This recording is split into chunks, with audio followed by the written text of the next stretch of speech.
Philippines दक्षिण पूर्व Asia में स्थित एक देश है जो 7,000 से अधिक द्वीपों से मिलकर बना है। इसकी राजधानी मनीला है और यहाँ लोकतांत्रिक शासन व्यवस्था है। अंतर्राष्ट्रीय स्तर पर फिलीपींस को एक प्रमुख टूरिस्ट डेस्टिनेशन और वर्कफोर्स सप्लायर के रूप में जाना जाता है। लाखों फिलीपींस नागरिक विदेशों में काम करते हैं, जिन्हें ओवरसीज फिलिपिनो वर्कर्स OFW कहा जाता है, और वे देश की अर्थव्यवस्था में महत्वपूर्ण योगदान देते हैं। इसके साथ ही विभिन्न अंतर्राष्ट्रीय रिपोर्ट्स में यह भी दर्ज है कि फिलीपींस को समय समय पर कानून व्यवस्था, सामाजिक असमानता और मानवाधिकारों से जुड़े मुद्दों का सामना करना पड़ा है। इससे यह स्पष्ट होता है कि फिलीपींस एक ऐसा देश है जहां विकास और चुनौतियां दोनों साथ साथ मौजूद हैं। अब बात करते हैं इनसे जुड़े तथ्यों की, लेकिन उससे पहले इसी तरह की और रहस्यमयी जानकारी प्राप्त करने के लिए हमारे चैनल ट्रू हिस्ट्री को आज ही सब्सक्राइब करें और बेल आइकॉन को प्रेस करें।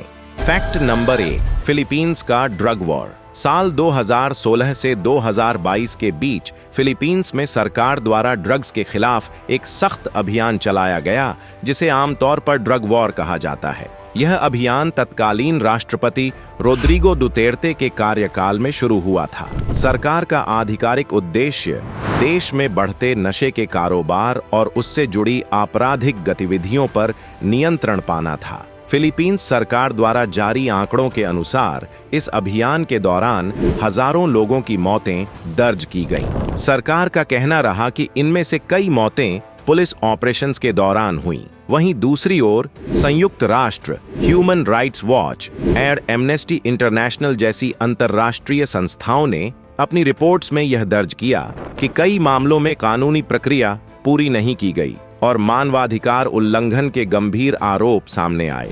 यह सारी जानकारी संयुक्त राष्ट्र और मानवाधिकार संगठनों की आधिकारिक रिपोर्ट्स में दर्ज है और इसे अंतर्राष्ट्रीय स्तर पर व्यापक चर्चा का विषय बनाया गया। फैक्ट नंबर 2, अंतर्राष्ट्रीय जांच और ICC से जुड़ा तथ्यात्मक विवाद। ड्रग वॉर से जुड़ी इन मौतों को लेकर इंटरनेशनल क्रिमिनल कोर्ट ICC ने फिलीपींस के खिलाफ प्रारंभिक जांच शुरू की।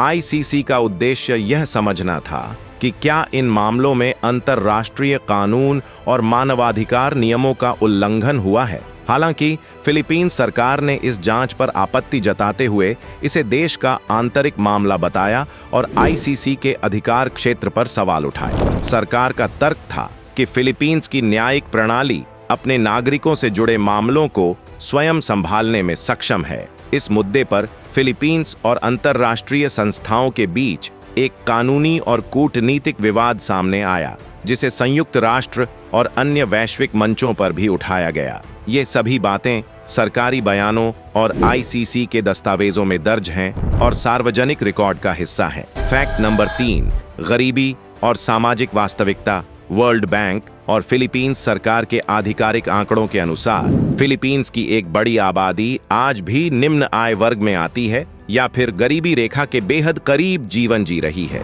देश ने पिछले कुछ दशकों में आर्थिक विकास जरूर किया है, लेकिन उसका लाभ हर वर्ग तक समान रूप से नहीं पहुंच पाया। खासकर शहरी इलाकों में तेजी से बढ़ती आबादी के कारण स्लम एरिया, अनौपचारिक बस्तियां और कम वेतन वाली नौकरियां आम रूप से देखने को मिलती हैं। कई लोग ऐसे कामों में लगे हैं जहां न तो स्थायी रोजगार की गारंटी है और न ही सामाजिक सुरक्षा। यही वजह है कि बेरोजगारी और अंडर एम्प्लॉयमेंट फिलीपींस की एक बड़ी सामाजिक चुनौती मानी जाती है। यह कोई छिपी हुई सच्चाई नहीं है, बल्कि वर्ल्ड बैंक और सरकारी रिपोर्ट्स में दर्ज एक मान्यता प्राप्त तथ्य है। फैक्ट नंबर 4, विदेशों में काम करने वाले फिलीपींस नागरिक OFW रियलिटी। इन्हीं आर्थिक परिस्थितियों के कारण लाखों फिलीपींस नागरिक रोजगार की तलाश में विदेशों का रुख करते हैं। इन्हें आधिकारिक रूप से ओवरसीज फिलिपिनो वर्कर्स OFW कहा जाता है। ये लोग मिडिल ईस्ट, यूरोप, अमेरिका और एशिया के कई देशों में काम करते हैं, चाहे वह हेल्थ केयर हो, कंस्ट्रक्शन हो या घरेलू सेवाएं। फिलीपींस सरकार के अनुसार OFW द्वारा भेजा गया पैसा यानी रेमिटेंस देश की अर्थव्यवस्था का एक अहम और आधिकारिक हिस्सा है। यह पैसा न केवल लाखों परिवारों का सहारा बनता है, बल्कि राष्ट्रीय अर्थव्यवस्था को भी स्थिर रखने में मदद करता है। फिलीपींस एक लोकतांत्रिक देश है, जहां एक तरफ विकास की तस्वीर दिखाई देती है तो दूसरी तरफ गंभीर सामाजिक चुनौतियां भी मौजूद हैं। अगर आपको यह वीडियो फैक्ट बेस्ड और बिना मिलावट लगा हो तो इसे लाइक, शेयर करें और सब्सक्राइब करें। धन्यवाद।